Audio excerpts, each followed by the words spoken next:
Hi friends, Mindy here. Welcome back to my channel.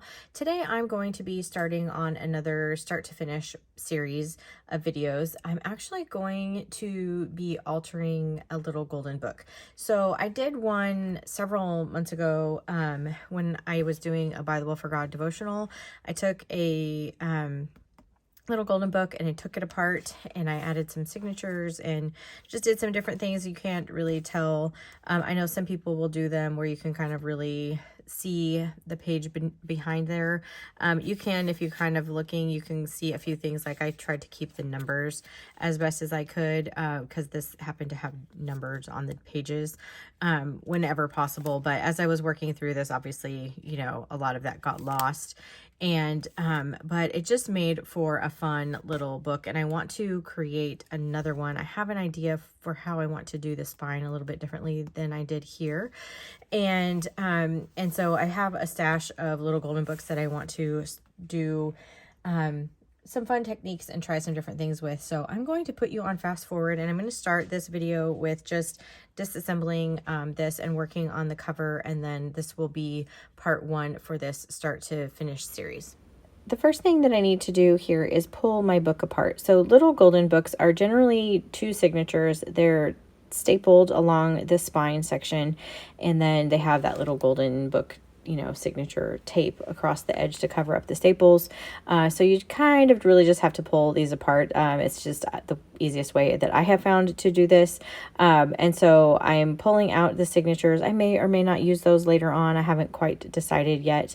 And then I'm pulling or cutting off the little edge sections here.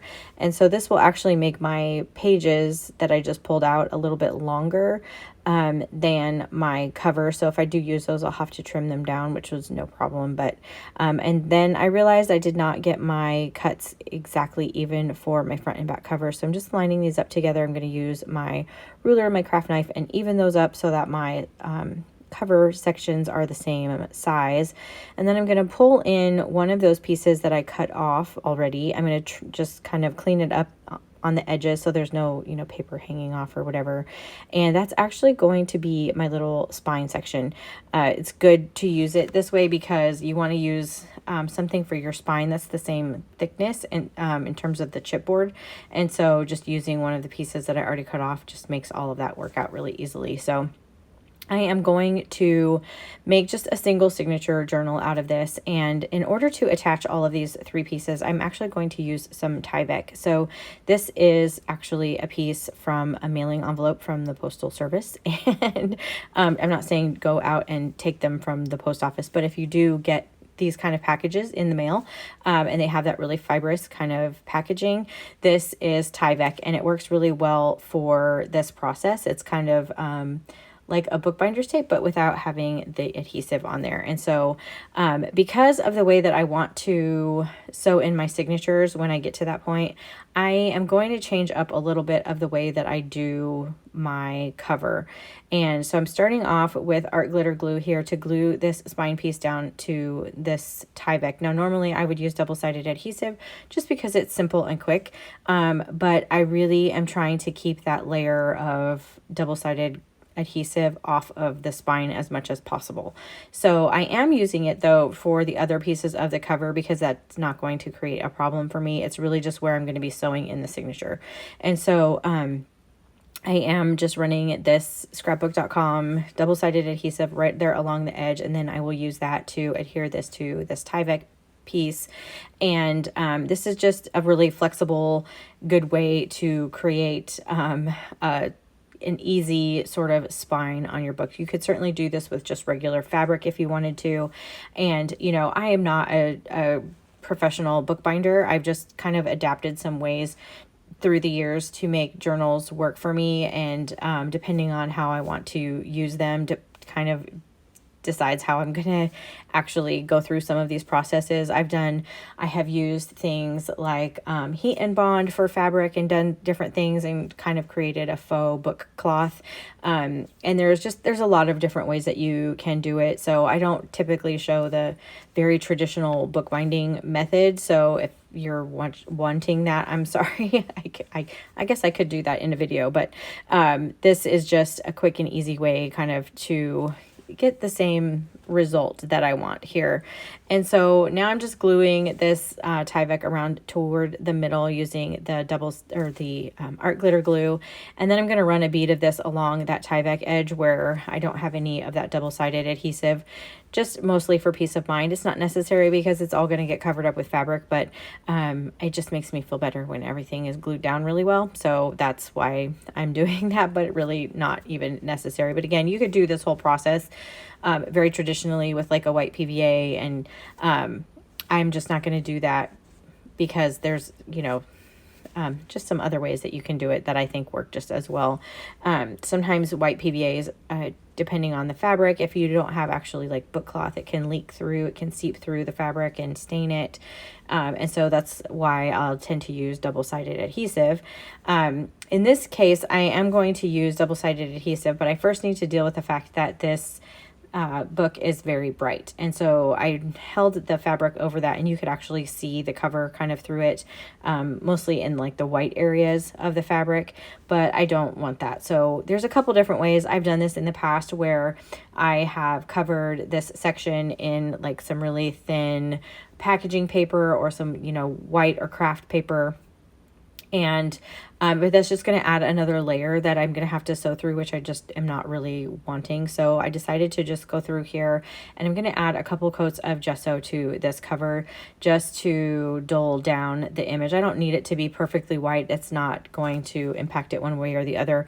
I just need some of those really bright, bold colors to kind of get knocked back. So I did a very thin coat first because the cover is actually shiny, and so that's going to help the second coat adhere just a little bit better. And you can see this is what it looks like after I've done two pretty thin coats, and mostly because, you know, I wanted it to dry quickly, so that helps.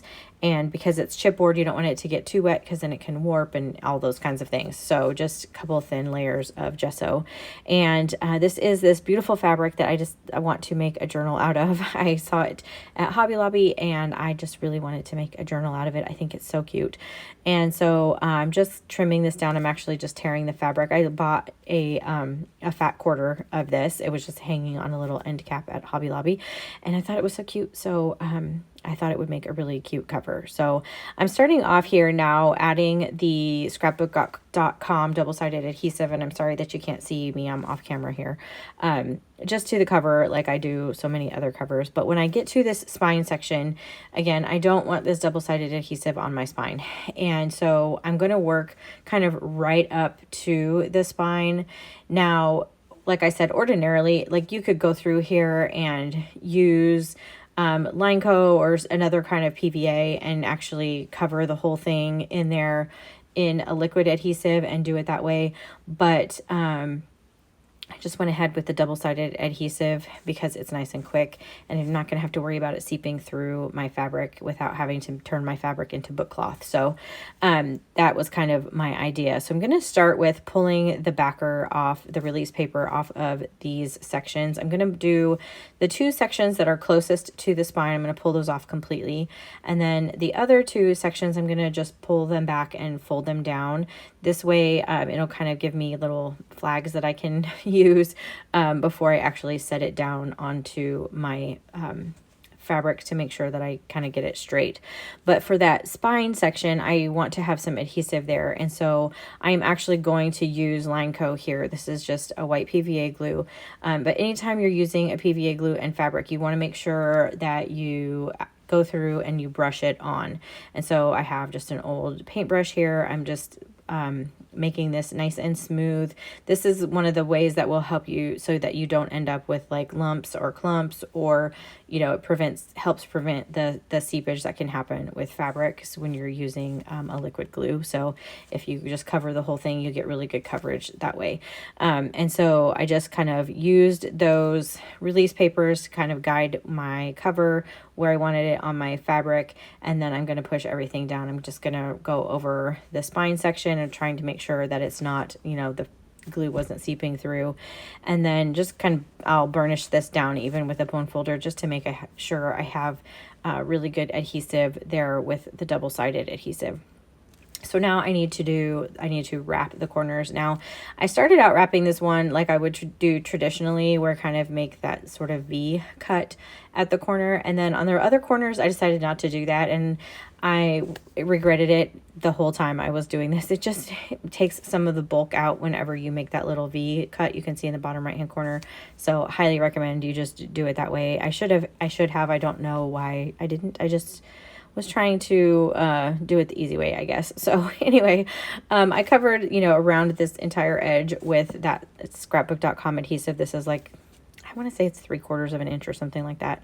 And so while I was trying to keep this double-sided adhesive off the spine, I did run it along this section on the inside, but I figured because it's just 3/4 of an inch, it shouldn't be too much of a problem when I go to sew the signature in. And then I'm going to do the short ends now. So whenever you're wrapping a cover, you always do opposite sides. So if you're going to do the top and bottom first, you then do the side pieces. You don't want to kind of go clockwise, if that makes sense. It just gives you a nicer, crisper corner. So I ended up having to add a little bit of glue over here in the corner because I had more bulk than I normally would, because I didn't trim out the corners like I normally do. So I also added just a little bit of that art glitter glue to the inside piece of this fabric because it was curling. I think that's from where I tore the fabric down, but it's no problem. And honestly, it probably wasn't even necessary because this inside will get covered with some paper or some other fabric. I haven't quite decided yet. But I'm going to take my bone folder here and go back into the gutter just to make sure that everything is going to close nice and easily, and you can kind of see how this looks now. And so I will find something to add to the inside section of this journal, and we'll do that in part 2, and then find the papers for the signatures as well. So if you liked this video, I would appreciate it if you gave it a thumbs up. Subscribe to my channel if you haven't already. All my links, including my website and my Facebook group, are going to be in the description, and stay tuned for part 2, and until next time, bye.